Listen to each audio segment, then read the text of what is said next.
अस्सलाम वालेकुम friends, welcome to are के कोड्स ऑफिशियल। और आज हम बात करने वाले हैं डीबगिंग के बारे में। डीबगिंग होता क्या है? हमारे लॉन्ग प्रोग्राम्स जिसके अंदर वेरिएबल्स की वैल्यू बार बार चेंज हो रही हो, या रिकर्सिवली कोई फंक्शन कॉल हो रहा हो, या जिसके अंदर स्टैक इंप्लीमेंट हो रहे हो, जहां हमें वेरिएबल्स की वैल्यू याद करने के लिए पेपर पर काम करना पड़ता है, अपना एक ओवरहेड देना पड़ता है पेपर पेन को। अगर ये जिसे हम दूसरे लफ्ज में ड्राई रन करना भी कहते हैं, अगर वही काम हमारे लिए मशीन करे, कंप्यूटर करे, तो कैसा रहे। जी हाँ, इससे हमारा काम बहुत ज़्यादा इजी हो जाता है। तो आज इस वीडियो में हम देखने वाले हैं कि डीबगिंग क्या होता है। हम हर डिटेल देखेंगे डीबगिंग की, और डीबगिंग को हमने अपने विजुअल स्टूडियो कोड के अंदर स्टैब्लिश कैसे करना है और उसको यूज़ कैसे करना है, ये सारी चीज़ें हम डिटेल में देखेंगे। सो आइए अब इसके बारे में थोड़ी सी डिस्कशन करते हैं। तो पहले तो हम बात करते हैं कि डीबगिंग होता क्या है। बहुत से दफ़ा हम लॉन्ग प्रोग्राम्स बना रहे होते हैं जिसके अंदर वेरिएबल्स अपनी वैल्यूज़ बार बार चेंज कर रहे होते हैं, और हमें लॉजिक बिल्डिंग के लिए शुरू में हम उन वैल्यूज को याद रखने की कोशिश करते हैं कि हर वेरिएबल किस पॉइंट पर अपनी वैल्यू चेंज कर रहा है प्रोग्राम के अंदर। और बहुत दफ़ा हम इस चीज़ को अटेन करने के लिए हम पेपर एंड पेन का सहारा लेते हैं कि हम पेपर पे वैल्यूज लिखते जाते हैं वेरिएबल की, जो कि एक बहुत बड़ा ओवरहेड है जब हम किसी लॉन्ग प्रोग्राम के ऊपर काम कर रहे होते हैं या कोई बहुत लॉन्ग प्रोजेक्ट होता है। सो इस चीज़ से बचने के लिए हमारे पास एक आईडी के अंदर ऑप्शन होता है डीबगिंग का। जैसे कि यहाँ मैंने एक ही सिंपल सा प्रोग्राम लिखा हुआ है बिल्कुल, जो कि हमें किसी भी नंबर का फैक्टोरियल बता देता है। सबसे पहले तो हम इस प्रोग्राम की लॉजिक देख लेते हैं, उसके बाद हम देखेंगे कि हमें इस प्रोग्राम के अंदर डीबगिंग का फायदा किस तरह होने वाला है। तो देखें, जैसे ही इसका मेन फंक्शन शुरू होता है, बिल्कुल सिंपल एंड इजी सा प्रोग्राम है। तो एक वेरिएबल बन जाता है बी और एक वेरिएबल बन जाता है सी। हम इस कोड की एफिशिएंसी वगैरह इस तरह की कोई बात नहीं करने वाले, बेशक ये कोई इनएफिशिएंट कोड हो, मगर डीबगिंग को समझने के लिए ये कोड मैंने इस तरह लिखा। ओके, सो बी इनिशियलाइज हो जाता है सबसे पहले 1 से, और सी भी इनिशियलाइज हो जाता है 1 से। उसके बाद एक वाइल लूप चलता है, और हम इधर फैक्टोरियल मालूम कर रहे हैं 3 का। तो जब हम देखते हैं कि बेसिकली 3 का फैक्टोरियल होता क्या है, 3 टू द 6 एंड 6 1 द 6। सो 3 का जो हमें फैक्टोरियल मिलता है वो 6 मिलता है। सो सबसे पहले क्या होता है, सी मल्टीप्लाई हो जाता है बी के साथ, यानी 1 एंड सी के अंदर वैल्यू स्टोर हो जाती है 1। फिर बी में इंक्रीमेंट होता है और बी की वैल्यू बन जाती है 2।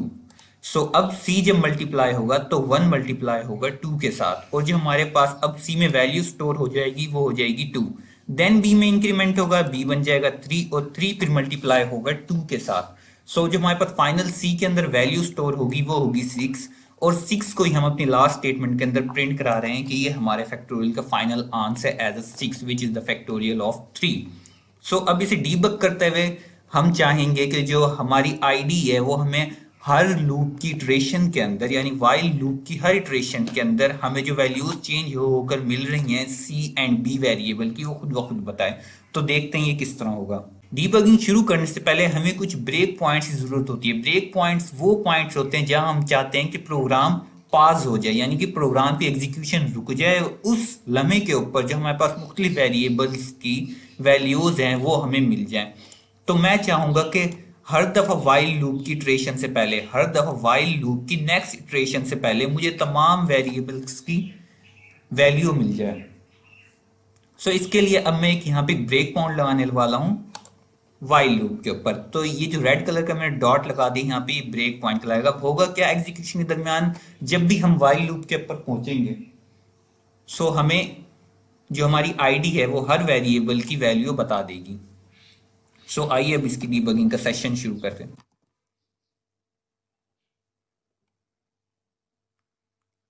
Okay, starting for a while. Okay, so जैसे ही मेरी प्रोग्राम की एग्जीक्यूशन शुरू होती है, जैसे मेरे प्रोग्राम की एग्जीक्यूशन स्टार्ट हुई, सो मेरा प्रोग्राम वाइल लूप की स्टेटमेंट पे आते ही साथ पास हो गया। आप देख सकते हैं यहाँ पे एक एरो, स्मॉल एरो भी आ रहा है, और जिस साइड में मेरे पास इसने वेरिएबल्स की वैल्यू बता दी है कि b is equal to 1 and c is equal to 1, जैसे मैं डिक्लेयर कर रखें। अब मैं इसे कहता हूँ कि आप मूव ऑन करें, यानी कि नेक्स्ट स्टेप पर जाएं।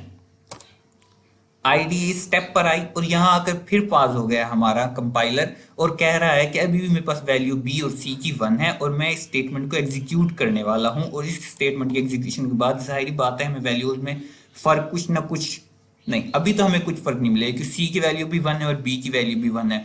सो 1 1 से मल्टीप्लाई होगा और सी की जो फाइनल वैल्यू होगी 1 ही होगी। तो मैं इसे कहता हूं कि ये स्टेटमेंट भी एग्जीक्यूट कर दो। ये स्टेटमेंट भी एग्जीक्यूट हुई, दोनों की वैल्यू में कोई फर्क नहीं आया। अब वो कह रहा है कि मैं ये बी प्लस प्लस वाली स्टेटमेंट एग्जीक्यूट करने वाला हूँ। जाहिर बात है जब ये स्टेटमेंट एग्जीक्यूट होगी तो बी की वैल्यू हो जानी चाहिए 2। जैसे मैंने इसे एग्जीक्यूट किया आप देख सकते हैं बी की वैल्यू 2 हो गई है और सी अभी 1 ही है। सो नाउ वाइल स्टेटमेंट पर आ गया है। वाइल स्टेटमेंट आके रुक कर कह रहा है कि अब मैं इसी कंडीशन चेक कर रहा हूं। कंडीशन दो चेक होंगी, एक लेस तो नहीं है और दूसरा बराबर तो नहीं है। सो हमें दो दफा यहाँ पर नेक्स्ट स्टेप पे जाने के लिए क्लिक करना पड़ेगा ताकि दोनों कंडीशंस चेक कर ले।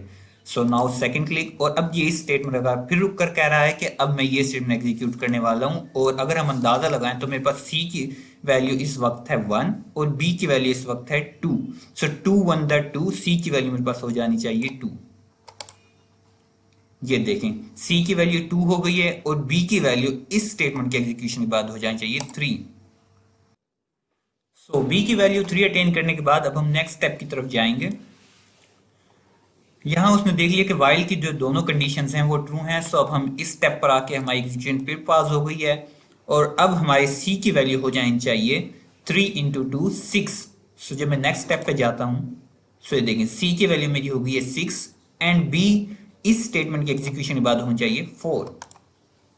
बी हो गया 4। सो नाउ वाइल जो हमारी वाइल के अंदर कंडीशन है उसको फॉल्स हो जाना चाहिए क्योंकि इस वक्त मेरे पास जो बी की वैल्यू है वो 4 है। सो जैसे ही मैं इसको एग्जीक्यूट करता हूँ पहली कंडीशन भी गलत है, दूसरी भी गलत है। तो जो मेरे प्रोग्राम में कंट्रोल आ गया है वो आ गया है सी आउट वाली कंडीशन के ऊपर। आप देख सकते हैं किस तरह जो एरो है ये हमें बिल्कुल परफेक्टली लीड कर रहा है कि हमारे प्रोग्राम की एग्जीक्यूशन होनी किस तरह है। Then get C H, then return 0 and the program is now over. Okay, so ये सारी बात तो हो गई। अब नेक्स्ट बात आती है कि हमें ये डीबगिंग सेशन स्टार्ट किस तरह करना होता है। हमें कैसे पता चलेगा कि डीबगिंग सेटिंग कहाँ पर है हमने, क्योंकि जो विजुअल स्टूडियो है ये थोड़ी कॉम्प्लेक्स आईडी है। बेसिकली अगर कहा जाए थोड़ी नहीं काफी कॉम्प्लेक्स आईडी है तो वो ज्यादा ठीक रहेगा। सो तो सबसे पहले तो मैं ये कहना चाहूंगा कि अगर आप में से कोई लोग अभी तक ऐसे हैं जिन्होंने विजुअल स्टूडियो कोड पर स्विच नहीं किया है प्रोग्रामिंग के लिए, सो वो जल्द अज जल्द कर लें क्योंकि जो फ्यूचर है आगे वो सारा विजुअल स्टूडियो कोड का है। जितनी इन्हांस इसके अंदर फीचर्स हैं वो हमें दूसरी आईडीज में देखने को नहीं मिलते हैं। ओके, सबसे पहले करना क्या है कि आप नेट पर से कोई भी वीडियो देख सकते हैं कि आपने अपना विजुअल स्टूडियो कोड किस तरह मेंटेन करना है या किस तरह शुरू में इनिशियलाइज करना है। नेट पर आपको इस चीज़ की बहुत सी वीडियोस मिल जाएंगी, लेकिन हाँ डीबगिंग स्टैब्लिश करने की वीडियोस आपको शायद ही कोई मिले इंटरनेट के ऊपर। सो सबसे पहले आपने अपने विजुअल स्टूडियो कोड के कंपाइलर के लिए गूगल पर जाकर लिखना है MinGW। सो आपने अपना कंपाइलर यही इंस्टॉल करना है MinGW का। डाउनलोड्स में जाकर इसका जो वर्जन आपको पसंद आए जो सूट करता है आपको आप वो वाला कर लें। Basically first one is the best one. Okay, so मैंने इंस्टॉल कर रखा है। इस वजह से अगर मैं आपको अपनी डायरेक्टरी में दिखाऊं ये देखें ये लोकल डिस्क सी के अंदर मेरा बाहर ही पड़ा है प्रोग्रामिंग फाइल्स प्रोग्राम फाइल्स वगैरह के साथ MinGW। Okay, so now what we have to move on. जब आप अपनी आईडी को इस्टेब्लिश कर लेते हैं विजुअल स्टूडियो कोड को तो उसके बाद आपने जाना है एक्सटेंशंस के अंदर। एक्सटेंशंस के अंदर आपने यहां जाकर लिखना है C++। सॉरी टू से आई थिंक सिर्फ सी लिखेंगे तब भी आ जाता है। ओके सी, तो ये आपकी यहाँ पर इंस्टॉल नहीं होगी अभी क्योंकि मैं इंस्टॉल कर रखी है इसलिए मैं यहाँ अनइंस्टॉल एंड डिसेबल का ऑप्शन आ रहा है। आप जब यहाँ सर्च करेंगे सिर्फ इंस्टॉल का ऑप्शन आ रहा होगा तो आपने इसे इंस्टॉल कर लेना है। फर्स्ट स्टेप तो ये हो गया। ओके, नाउ आप जिस डायरेक्टरी के अंदर रहते हुए भी आप जिस डायरेक्टरी के अंदर जैसे कि मेरा फोल्डर है C++ प्रोग्रामिंग कोर्स। ओके, तो आप जिस डायरेक्टरी के अंदर रहते हुए भी अपने प्रोग्राम्स लिखते हैं वहां एक फाइल आपका विजुअल स्टूडियो कोड ऑटोमेटिकली खुद ब खुद जनरेट कर देता है .vs कोड के नाम से।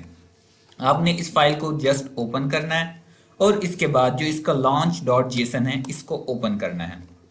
मैं आपको दोबारा बता दूं अगर आप ये सेटिंग्स नहीं करेंगे तो आपका डीबगिंग सेशन है वो स्टैब्लिश नहीं हो पाएगा और ना आप कोई प्रोग्राम डीबग कर सकेंगे। ओके, तो जब आप इसे फर्स्ट टाइम अपनी आईडी के अंदर ओपन करेंगे तो ये बिल्कुल ब्लैंक होगा। तो मैं भी इसे ब्लैंक कर देता हूँ, control A and delete. Okay, ये इस तरह आ रहा होगा। तो अब यहाँ पर आपने लिखनी है कॉन्फ़िगरेशन अपनी डीबगिंग के लिए और अपने प्रोग्राम को एग्जीक्यूट करने के लिए। बिल्कुल डरे ना, आपने नहीं लिखना कुछ भी, बस आपने कॉपी एंड पेस्ट करना है। तो मैं आपको वीडियो के डिस्क्रिप्शन में एक लिंक देने वाला हूँ, जो कि एक बेसिकली ब्लॉग है एक भाई साहब का, जिनका नाम है, आई डोंट नो नेम, गौरव नाम लिखा हुआ है यहाँ पर, शायद यही नाम है इनका। ओके, सो आपने ये कुछ भी नहीं पढ़ना, ये सारी चीज़ें बस आपने इधर आना है और ये जो है लॉन्च डॉट जेसन, इसको करना है control C and visual studio code में आकर देना है control V. Okay, so it is not enough. अब इधर हैं कुछ मिस्टेक्स इस जेसन फाइल में। सबसे पहली बात क्या है कि जब आप इसको सेव कर लेंगे और डीबग करने की कोशिश करेंगे तो आपका जो आईडी है वो एरर देगा कि पाथ नॉट फाउंड। वो किस वजह से, इधर इन भाई साहब ने लिखा हुआ है मिन जीडब्ल्यू का आगे 64। शायद इनका जो मिन जीडब्ल्यू कंपाइलर है उसका फोल्डर मिन जीडब्ल्यू 64 के नाम से सेव हुआ हो, लेकिन जो हमारा डिफॉल्ट सेटिंग पे होता है वो होता है मिन जीडब्ल्यू नाम से। सो आपने सबसे पहले तो इसे चेंज कर लेना है, 64 हटा देना है यहाँ से, इधर से 64 हटाना है जो कि डीबगर का पाथ है। देन आपने 64 हटाना है दोबारा डीबगर पाथ पे से। ओके, सो यस, इस फाइल में हमारे पास दो जगह इस तरह की एडिटिंग करनी है। नाउ ये करने के बाद आपने कंट्रोल एक्स करके इसे सेव कर देना है और फिर इसे कर देना है क्लोज। नाउ सेकंड थिंग, आपने खोलना है task dot JSON.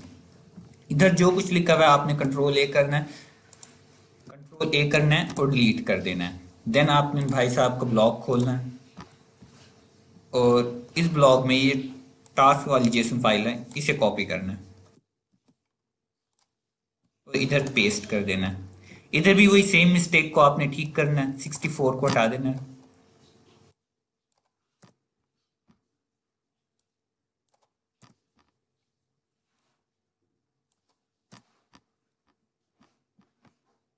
Okay, now आपने इसे सेव कर देना है, कंट्रोल एस करिए। सेव करने के बाद अब आपको अपने विजुअल स्टूडियो कोड की आईडी क्लोज कर देनी है। Now it is close and then आपको इससे दोबारा स्टार्ट करना है।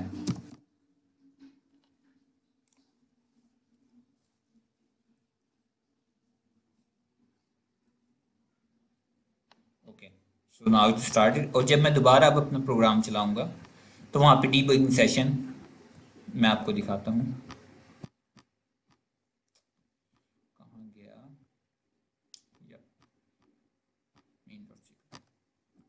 ओके, सो नाउ मैं इसे रन करने वाला हूँ। तो पहले तो मैं इसकी रनिंग कंडीशन देखता हूँ कि रन भी हो रहा है अब या नहीं हो रहा। ओके, जो मेरा कंपाइलर है बिल्कुल परफेक्टली रन कर रहा है, जवाब दे रहा है। अब मैं अपना डीबगर देखता हूँ। डीबगर चलाने के लिए हमें F5 दबाना होता है, F5। जैसे ही मैं F5 दबाता हूँ तो मेरा डीबगिंग सेशन स्टार्ट हो रहा है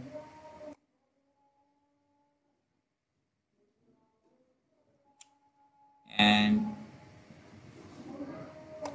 सब कुछ नॉर्मल है, बिल्कुल इजीली सब कुछ। देखें हमारे पास वेरिएबल्स की वैल्यू आने शुरू हो गई है, वेरिएबल्स की वैल्यू चेंज हो रही है। ओके